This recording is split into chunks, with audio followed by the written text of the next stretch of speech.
ఈరోజు స్వర్గము నరకము అనే అంశం గురించి తెలుసుకుందాము.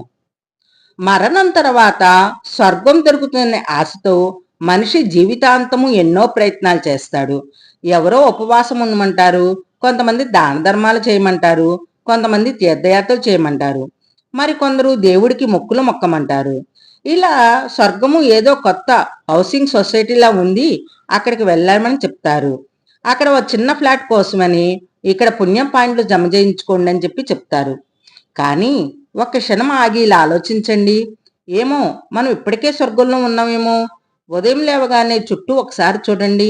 ఒక బటన్ నొక్కితే చీకటి వెలుగులా మారుతుంది. రెండో బటన్ నొక్కితే ఫ్యాన్ తిరగటం మొదలవుతుంది. మూడోది నొక్కితే చల్లని గాలి గదిని నింపేస్తుంది.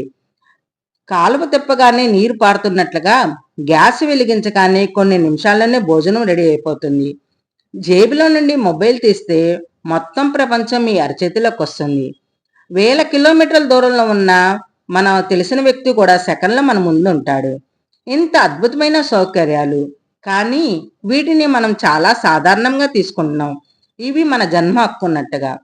కాస్త ఊహించండి, 200 సంవత్సరాల క్రితం ఒక రాజు ఈ రోజు మీ ఇంటికి వస్తే బహుశా అతను తిరిగి రాజభవనానికి వెళ్ళడానికి కూడా ఇష్టపడకపోవచ్చు.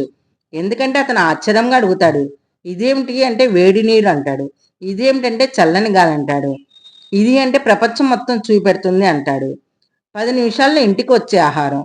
అప్పుడు అతను నవ్వుతూ ఇలా అంటాడు, నేను జీవితాంతం రాజ్యం చేశాను, యుద్ధాలు గెలిచాను, అపార ధనం సంపాదించాను, కానీ ఇలాంటి సుఖం నాకు ఎప్పుడూ దొరకలేదు అంటాడు. ఇదే నిజం. ఈరోజు ఒక సాధారణ మనిషి కూడా అనేక సౌకర్యాల విషయంలో గతంలోని అత్యంత శక్తమైన సాధనాలని మనం కనుగొన్నాం. అయినా కానీ మనకు సంతోషం లేదు. ఎందుకు? ఎందుకంటే మనిషికి ఏది దొరికితే దాని విలువ క్రమంగా తగ్గిపోతుంది. మనకి ఏసీ ఉంది కానీ సంతోషం లేదు, అప్పుడు ఆగిపోతేనే మనకి ఇబ్బంది అవుతుంది. మొబైల్ ఉంది, సంతోషం లేదు, కానీ నెట్వర్క్ ఆగిపోతే అది నరకం అయిపోతుంది. మనకి ఇల్లు ఉంది కానీ సంతోషం లేదు, పక్కింటిల్లు పెద్దగా ఉందనే బాధ, అది నరకం. మనకు కారు ఉంది, సంతృప్తి లేదు, ఇంకొకళ్ళ కారు పెద్దది, అది నరకం. అంటే మనిషి తన స్వర్గంలోనే నిలబడి ఇంకొకరి స్వర్గంతో తను పోల్చుకుంటున్నాడు. కానీ అదే భూమి మీద ఇంకో ప్రపంచం కూడా ఉంది. అక్కడ ఈరోజు కూడా లక్షల మంది ఒక బిందె నీళ్లు కోసం గంటల తరబడి క్యూలో నించుంటున్నారు. అక్కడ లక్షల కుటుంబాలకి పక్కా ఇల్లు కూడా లేదు, 2 పూటల తిండి కూడా గ్యారంటీ లేదు. పిల్లల కళలు స్కూల్కి వెళ్లే లోపల విరిగిపోతాయి. దేహాన్ని కప్పుకోవడానికి సరైన బట్టలు కూడా లేవు. మనం సాధారణం అనుకున్న సౌకర్యాలే మరొకరికి అది పెద్ద కళ. మనకి ఏసీ రిమోట్ దొరకపోతేనే కోపం వస్తుంది, కానీ కొంతమంది ఎండ నుండి కాపాడటానికి చెట్టు నీడ కూడా దొరకదు. మనం డైట్ చార్ట్ వెతుకుతాము, వాళ్ళు వచ్చే పూట రొట్టె గురించి ఆలోచిస్తారు.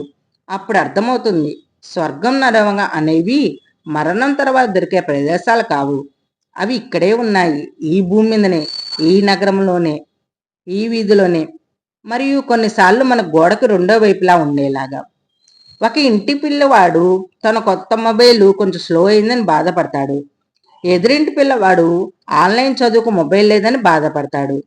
ఒక వ్యక్తి వేడి నీరు 5 నిమిషాలు ఆలస్యంగా వచ్చిందని ఫిర్యాదు చేస్తాడు. ఇంకొక వ్యక్తి ఈ రోజు నీరు దొరికితే చాలరా భగవంతుడా అనుకుంటాడు. తేడా పరిస్థితుల్లో మాత్రమే కాదు, మన ఆలోచనలో కూడా ఉంది. కొంతమంది కష్టమైన పరిస్థితుల్లో కూడా నవ్వటం తెలుసు, మరి కొంతమంది అన్ని సౌకర్యాల మధ్య కూడా ఫిర్యాదుల నుంచి బయటికి రాలేరు. మనిషి యొక్క అతి విచిత్రమైన అలవాటు ఇదే. తన దగ్గర ఏది లేదో ప్రతిరోజు అదే కావాలనుకుంటాడు. ప్రతిరోజు రాత్రి పడుకోే ముందు కేవలం 5 నిమిషాలు ఇలా అనుకోండి, ఈ రోజు నేను ఊపిరి పీల్చుకోగలుగుతున్నాను, ఈ రోజు నా దగ్గర తాగటానికి నీరుంది, ఈ రోజు నాకు భోజనం దొరికింది, ఈ రోజు నాకు తలదాచుకునే చోటు ఉంది, ఈ రోజు నా వాళ్ళు నాతో ఉన్నారు.